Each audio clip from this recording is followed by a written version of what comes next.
আজি এই ব্যস্ততাপূৰ্ণ জীৱনটোত দৌৰি থাকোঁতে গম নোপোৱাকে কিন্তু আমি কিছুমান ভাইৰাছৰ দ্বাৰা আক্ৰমিত হৈ থাকো। উল্লেখ কৰিব লগা সেই তিনিটা ভাইৰাছ হৈছে অভাৰ থিংকিং, ষ্ট্ৰেছ, এংজাইটি। আৰু তাৰ লক্ষণসমূহ কিন্তু আমি শৰীৰতো দেখিবলৈ পাওঁ, যেনে পালপিটেশ্যন হাই হোৱা, মাচেল পেইন হোৱা, মাইগ্ৰেইন পেইন হোৱা, ডাইজেষ্টিভ চিষ্টেমত ইছ্যু হোৱা, ৰাতি টোপনি নহা আৰু আন বিভিন্ন ধৰণৰ তেনেকুৱা লক্ষণ আমি দেখা পাওঁ। আৰু সেইবাবে আমি দৰৱৰ কাষ চাপো আৰু কিছুমান ফিজিকেল এক্টিভিটিও ষ্টাৰ্ট কৰি দিওঁ, যে খোজ কাঢ়া, জিম যোৱা, য়োগা কৰা, মেডিটেশ্যন কৰা।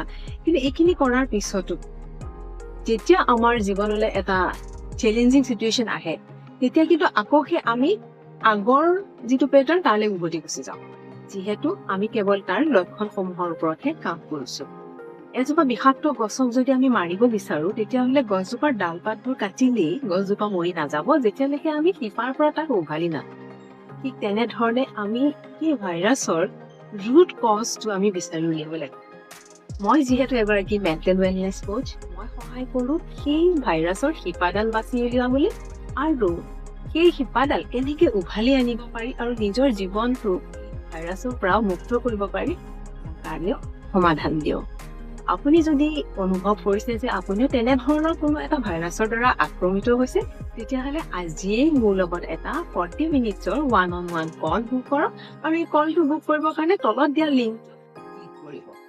মই আপোনাক সেই কলটোত লগ পাম। Thank you so' much.